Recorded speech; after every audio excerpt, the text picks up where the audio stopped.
Ok, a ver. Repasemos para el final. Tenemos que clavar el texto de Peter Conrad sobre la medicalización. Siento que es de esos temas centrales. Totalmente. Es una de sus ideas más potentes. Mi duda inicial, para arrancar, es ¿cuál es exactamente el punto de partida de Conrad? O sea, ¿por qué dice que la medicina de repente invadió todo?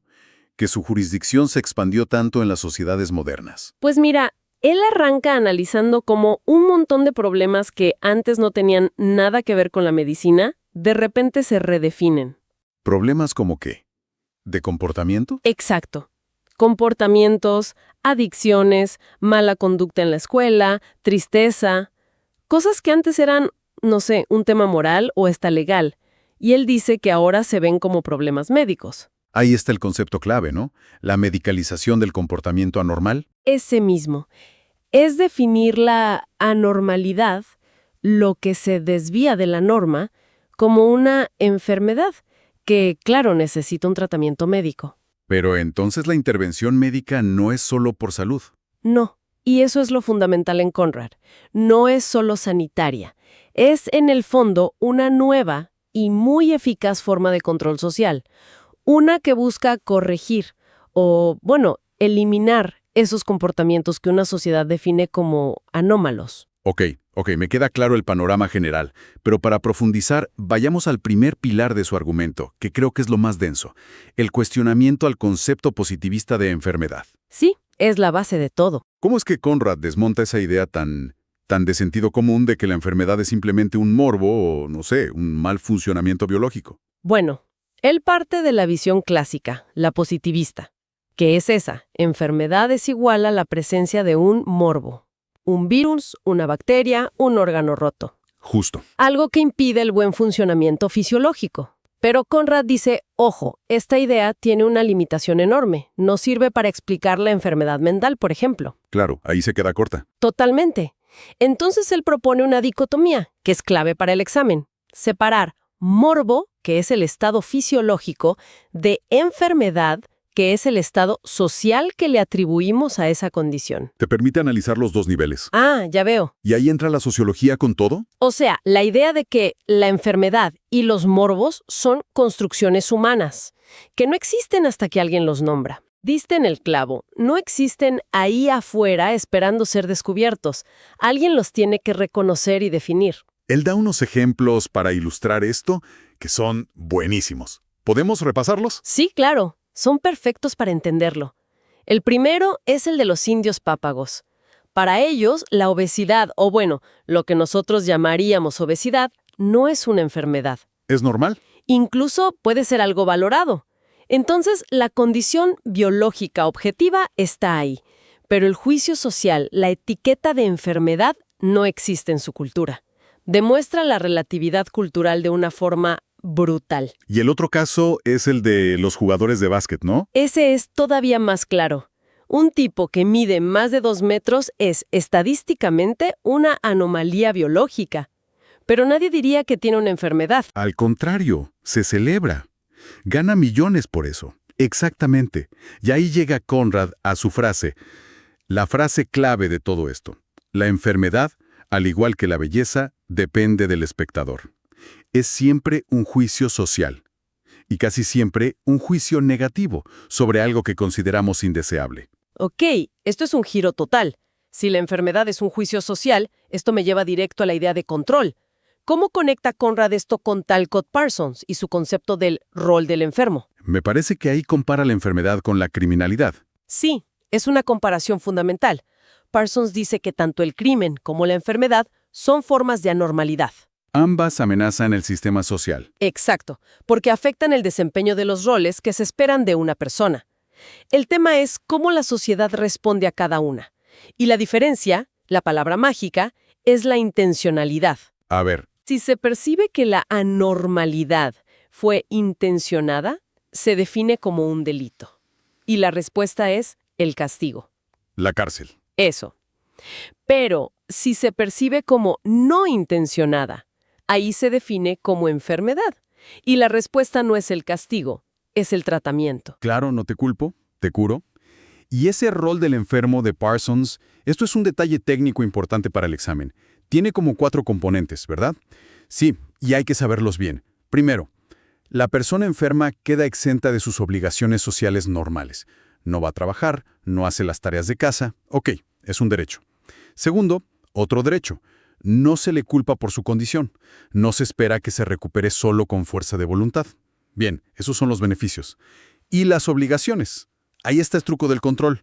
Tercero, tiene que considerar estar enfermo como algo indeseable y tener el deseo de mejorar. No puede acomodarse en la enfermedad. Y la cuarta es la crucial, la más importante. Cuarto, tiene la obligación de buscar ayuda competente y cooperar con el tratamiento. Y ahí es donde entra el médico como agente de control social, legitimado para gestionar esa anormalidad y devolver al individuo al rebaño, por así decirlo. O sea, a este punto, Conrad describe una transformación histórica, ¿no? De lo religioso a lo médico. Sí, es una evolución muy clara. La definición de la normalidad pasó de ser religiosa a moral, después a estatal o legal, y finalmente a médico-científica. El ejemplo del alcoholismo que usa es perfecto para esto. Es de manual. Primero, el alcoholismo fue un pecado. El control lo tenía el sacerdote. Luego fue una debilidad, un vicio. Después, con la ley seca, un crimen. Y el control pasó a la policía. Hasta que hoy es una enfermedad. Y el agente de control es el médico. Y la sanción es la terapia. Exacto.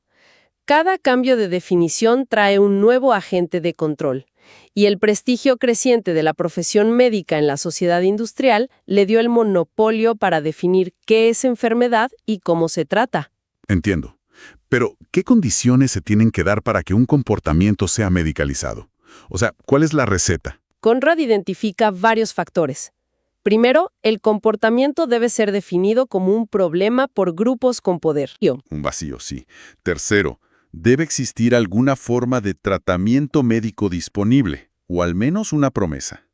Cuarto, la profesión médica tiene que estar dispuesta a participar, a aceptarlo. Y quinto, debe generar beneficios para ciertas instituciones. Ahí el ejemplo de la hiperactividad infantil es... Clarísimo. Beneficia a la escuela, que controla mejor la clase, a la farmacéutica, que vende medicamentos, y a la familia, que se libera de la culpa. Ya no es soy un mal padre, es mi hijo tiene un desequilibrio químico. Es un sistema perfecto que se retroalimenta. Bueno, para ir cerrando, de cara a una conclusión del examen, es crucial analizar las consecuencias de este proceso. Claro, la parte evaluativa. Conrad es muy crítico. ¿Qué es lo peor de todo esto, según él? Señala varias cosas. Primero, la libertad de responsabilidad. El individuo ya no es dueño de sus actos. Segundo, la expansión del poder médico a todas las áreas de la vida. Y la falsa neutralidad moral, me imagino. Esa es la tercera, y es gravísima. Los términos enfermedad y tratamiento suenan a ciencia, a algo neutro, pero ocultan juicios de valor. Despolitizan los problemas sociales. Justo. En vez de debatir sobre el sistema educativo, diagnosticamos a los niños. Se individualiza el problema y se ignora el contexto social. Pero Conrad también dice que esto no es irreversible, ¿no? Menciona la desmedicalización. Y el caso de la homosexualidad aquí es clave. Es el contraejemplo que confirma toda su teoría. La homosexualidad fue eliminada como enfermedad psiquiátrica. Y fue una decisión política, no científica. Totalmente. Fue posible porque nunca hubo datos orgánicos sólidos que la definieran como enfermedad y sobre todo porque los tratamientos eran un fracaso y una tortura. Su desmedicalización revela la naturaleza social y construida de estas definiciones. Ok, creo que lo tengo. Entonces, para sintetizar la idea central para una conclusión de examen. Definir un comportamiento como problema médico no es un acto científico neutro. Es un acto social y político. Perfecto. Y es un acto que tiene consecuencias profundas sobre cómo la sociedad gestiona la anormalidad y cómo nos vemos a nosotros mismos. Esa es la síntesis ideal. El gran argumento de Conrad es que la perspectiva médica puede ocultar las dimensiones sociales, políticas y morales de los problemas humanos, reduciéndolos a una supuesta patología biológica individual. Clarísimo. Y te deja pensando, inevitablemente, en el presente. Totalmente. De hecho, esto nos lleva a una pregunta que va más allá del texto, pero que es la reflexión final perfecta. Con las nuevas tecnologías, como el mapeo genético o las neurociencias, ¿qué nuevos comportamientos o variaciones humanas podrían estar hoy al borde de ser medicalizados? La timidez, la ansiedad social, la propensión al riesgo y, sobre todo, la pregunta que nos haría Conrad es, ¿quiénes se beneficiarían de esas nuevas definiciones? ¿Quién gana cuando creamos una nueva enfermedad?